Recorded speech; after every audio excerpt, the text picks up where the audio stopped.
Hey guys, thank you for tuning into the first edition of Topic Toss. My name is Becca, and every week we're going to have a new topic of discussion with stories, advice, and some music to pass the time. I hope your week has been starting off great. This week's topic is confessionals. All of today's confessionals were found on Reddit. They are on the r/confessions Reddit page. So I hope you enjoy the rest of them, and we're going to start off with our first one. Our first one states, I accidentally stole money for charity and purchased my first electric guitar with the money. When I was in high school, we had different houses. For context, like the houses in Harry Potter. I'm not sure if we have these houses in the USA. My house was doing a charity drive for selling chocolates. Each student was given a box of chocolates, mine being Caramello Koalas, Australia's best. We had to sell each chocolate for what I think was $2.50. I think there was about 40 Caramello Koalas in the box, so the total would be $369 if I sold all of the chocolate. All of the profits were going to a charity, but as this was 2010, I can't exactly remember what charity we were doing, but I have a suspicion that it was something related to cancer. Anyway, you were supposed to go out door knocking selling this chocolate, similar to what Girl Scouts do with their cookies. And that's exactly what I did. I lived in a pretty nice neighborhood, so I was quick to sell all of my chocolates. After eating some of them, I made about $350 in total and within the first week. The problem was we had a time frame of about 2 months. I stored all of the money in the envelope and put it on the top shelf of my locker, and that's where it was forgotten. I'm not sure why, but I missed any reminder to bring in the profits from the chocolates, genuinely and not intentionally. I think it was during exams and I was head in my studies. Months pass and it's the end of the year and we were doing locker cleanouts. I was cleaning out shelf by shelf from bottom to top. I got to the top shelf and the first thing that I grabbed was a weighted envelope. The envelope was all the money from the chocolate drive. Straight away, I panicked because I was shocked that I completely forgot to hand the money in. I was too scared to hand the money in as I thought that I was going to be accused of stealing, so I shoved it in my bag and took it home. For a while prior, I was looking to purchase an electric guitar. One of my friends was selling a Fender Squier Stratocaster with an amp for $300. I asked him if he would agree to the price, but I asked if he would say that he sold it to me for $50 if anyone asked. He agreed just so I could avoid any suspicion as to where I got $300 with my parents included. So I got rid of the evidence with a guitar and amp that my friend sold me for quote-unquote $50. To this day, I have a huge passion for music. I've got a degree in music and now work in a nonprofit sector. I'm happy and know that a lot of charities are phony, but I know that it doesn't excuse it and that there are some incredibly good charities, including Cancer Council, etc. I've done community service over the years as well to balance my karma, but that's up to fate now. All right, so my first piece of advice to anybody that is going through a situation like this, hand in the money, okay? They're not going to think that you're stealing it if you're handing it in. Because he was only 11, I understand why he thought that it was a little scary to hand it in, but at the end of the day, it's only going to make it better because you tried to show that you weren't stealing by stealing. But like I said, if you're ever in a situation like this, be open, be honest, and just hand it in. Now, I will say I was in a situation similar to this, not with the stealing, but with selling chocolate. Now, I understand what he went through with having 2 months to sell this chocolate and selling it all in the first week, because I had to sell chocolate when I was in my freshman year of high school, and let me tell you, people eat chocolate up, okay? When I tell you, I ended up selling 4 boxes of 60 pieces of candy in 2 weeks when I had a month.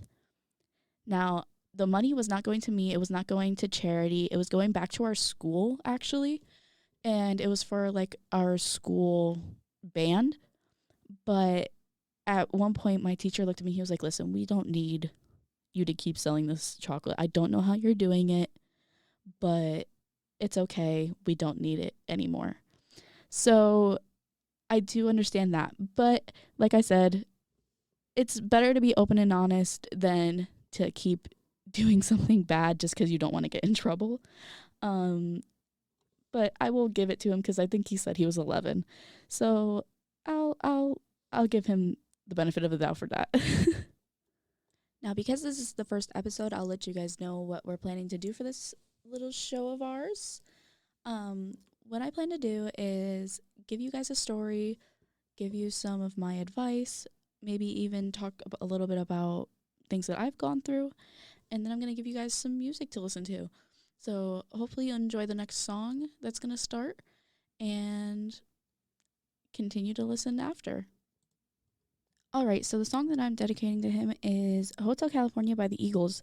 This is known as one of the best songs out there for electric guitar. I guess all I'm saying is it's perfect for him since he used his money to buy one. Might as well put out one of the best songs on one. So hope you enjoy Hotel California.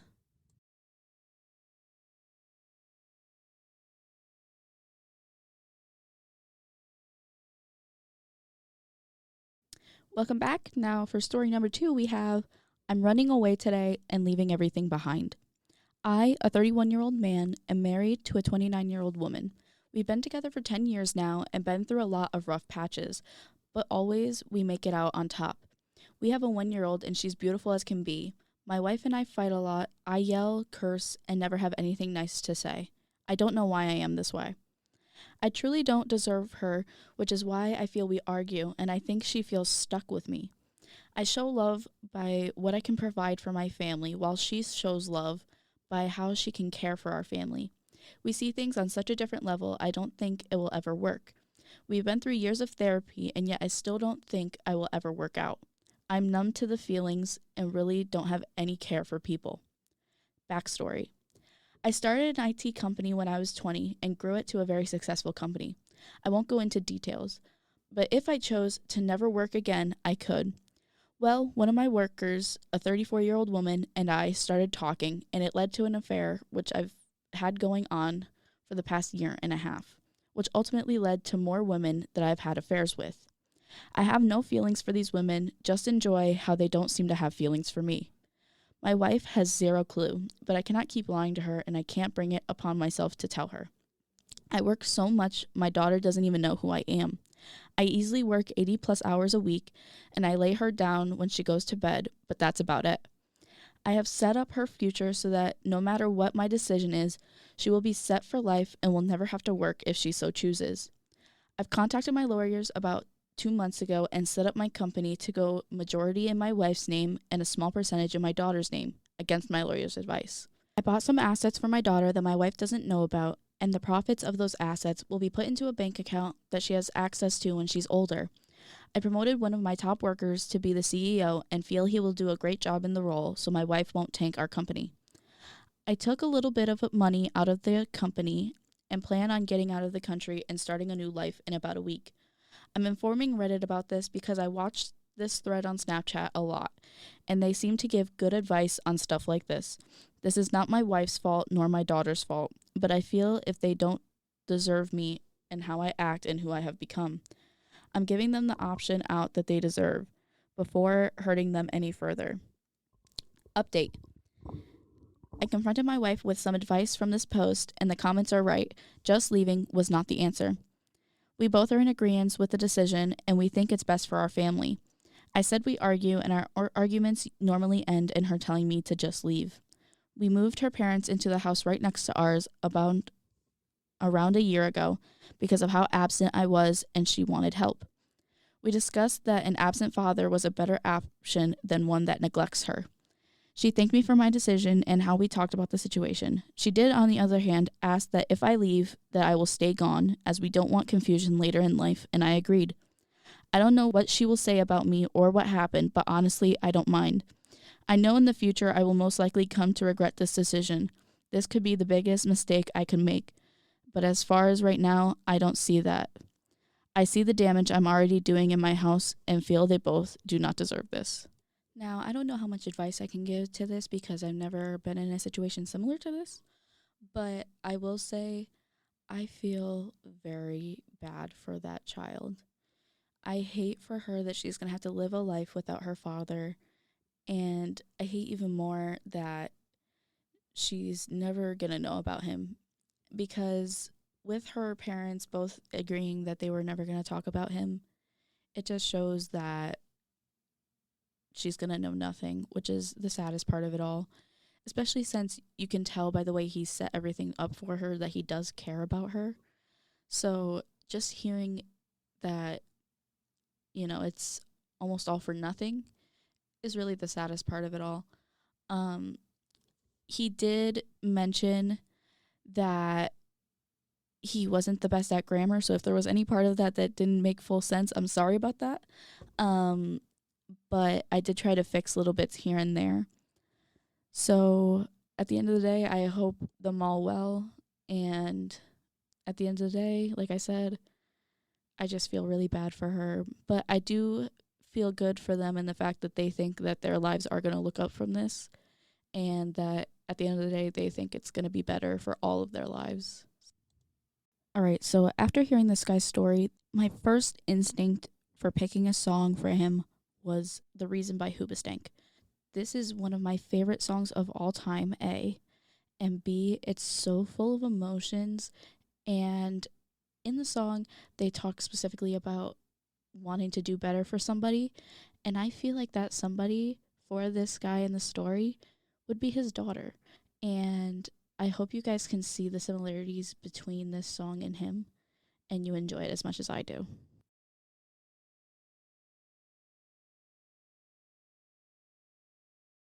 All right, now the next one I think is going to be really good for us college students, just to sort of feel like we're not alone if we've lived through this, which I have, and we'll talk about that after. But this one says, I dropped some college courses, but I can't tell anyone close to me.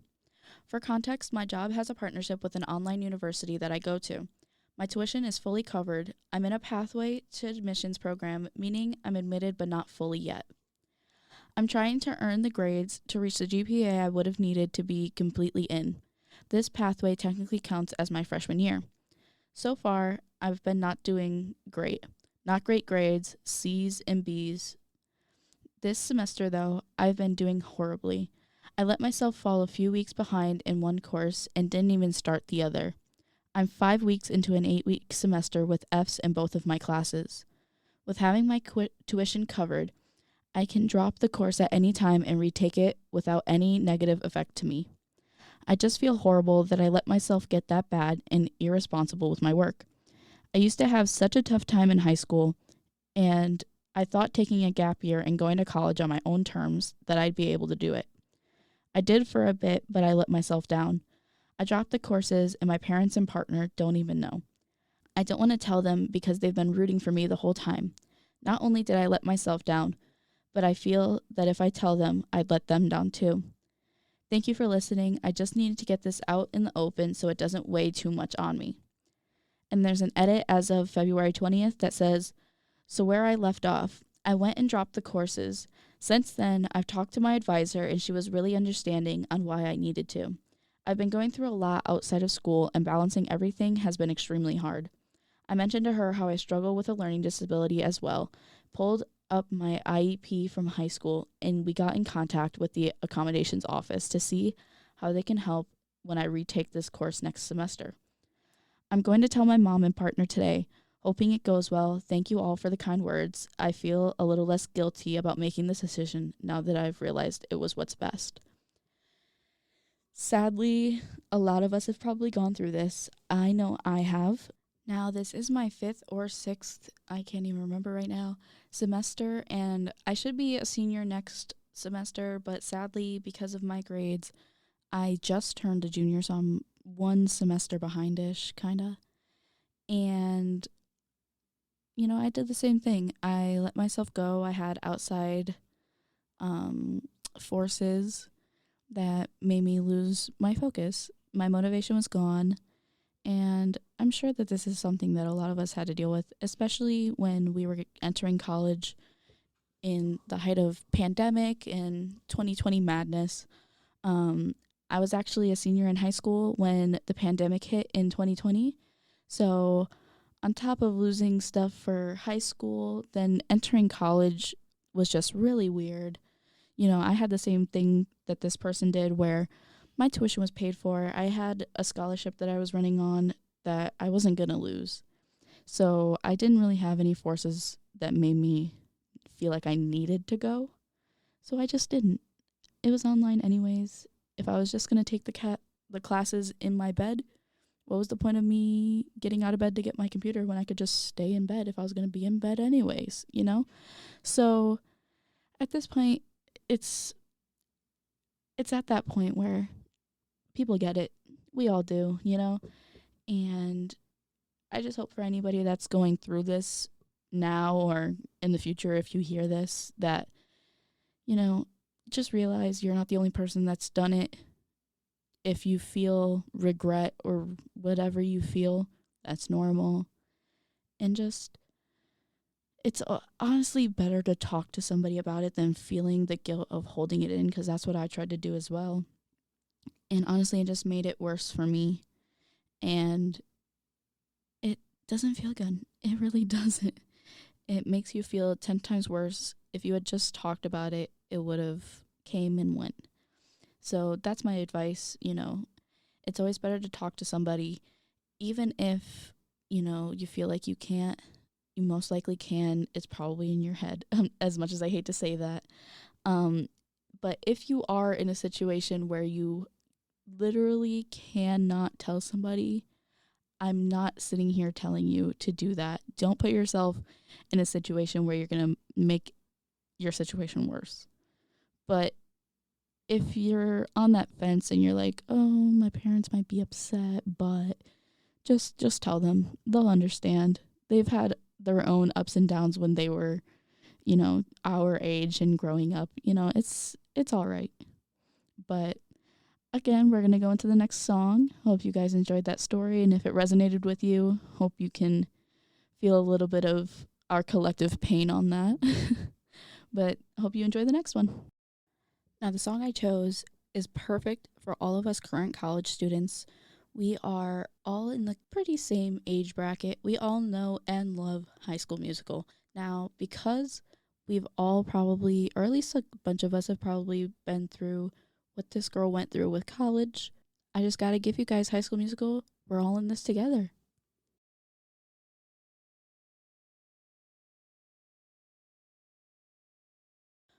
All right, I hope you enjoyed that last one. Now, our next story says, I am a 23-year-old female and I stole $100 from Walmart and spent it on Taco Bell. Don't we all wish that we were her right now? I mean, come on. Who wouldn't want to take $100 from Walmart and spend it on Taco Bell? Now she says, today I went to Walmart. I bought some pants, food, and a few new books. My total was around $117 and I put in $150. My change was supposed to be $30, give or take. The machine happened to also spill out a $100 bill. I grabbed it, put it in my wallet, and waltzed out with my purchases. I gave $20 to a homeless lady, spent $20 on some Taco Bell for myself, and I'm probably going to use the last $60 for bills or something nice. I've never stolen on purpose, only by accident. I'm a bit scared, but what can they really do legally? My receipt says that they gave me the correct change. I don't really feel bad because Walmart used to verbally abuse me. I really want to know the story behind that, first of all, but let's continue. I don't feel bad because it wasn't a regular cashier. It was an automated machine. Plus, they legally can't take that stuff from the wages of workers where I live. I don't feel bad because the CEO of Walmart is a millionaire and I count change for ground beef in the parking lot. Thanks for reading. Listen, we all wish that we could be here, okay? Let's be honest. If you find let's be honest, like I said, if you find a wallet and it has no cards in it, it has no ID, it has no pictures, it has nothing but money, you're not going to hand that wallet in, at least not with the money in it. We all need money in this world, okay? And I'm not going to sit here and act like we don't, okay? Now, is it the best idea morally? No. But is it really hurting anybody in the end? I don't think so. As her, I don't think she has anything to worry about. But can we all agree that we would have spent it on food? We all would have spent it on food. And you know what? I'll give her the moral high ground that she gave some money to a homeless woman. At least she's getting a little bit out of that to say that she was nicer than most.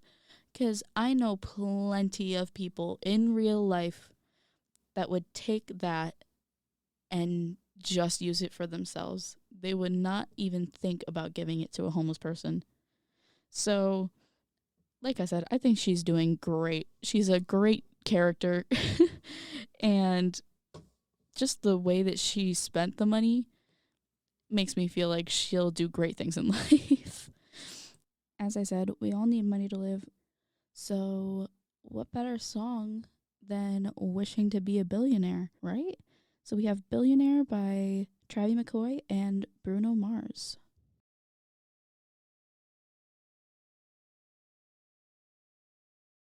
All right, now this last one is kind of a doozy. So, I don't even know where to start with this one, guys. Honestly, whoever this was obviously not in the right headspace. They do explain that in the story, but I just want to make you guys aware that it is a little out there and talks about some harsh topics. So, I not only betrayed, but also endangered the life of an elderly neighbor / family friend in a rural western New York snowstorm when I drove past him and left his life in the hands of the elements after he had driven his vehicle off the road and into a ditch. This event occurred approximately 14 years ago when I was 18 years old. At this time in my life, I was attempting to recover from the trauma of losing my father to suicide by numbing the emotional turmoil via prescription opioids. I had been without my coping mechanism for a couple of days when finally a connect had come through. In the middle of the winter storm, I got in my car and made my way to their house. However, on the way there, I passed by a neighbor, one of the two neighbors that I had, as I lived in a very rural town about an hour outside of Buffalo, New York. This man was in his early 80s and had slid off the road in his vehicle and into a ditch. As I approached in my car, I saw the car and then saw him walking down the road. I knew he needed help, and I knew the weather could kill him. Yet even after making direct eye contact, I drove right past him and proceeded on with my quest.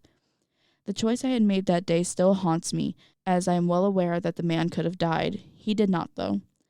A man who on many occasions welcomed me into his home to eat and allowed me to use his property as if it was my own, for hunting, fishing, dirt biking, and anything else. I am ashamed.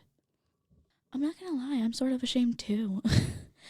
I don't know if this just comes from the feeling that I get when I see somebody in distress. I have to help them. If I see somebody going through something and there's something I can't do to help them, I freak out. I don't know about you guys. I freak out because I feel so bad that they're going through something.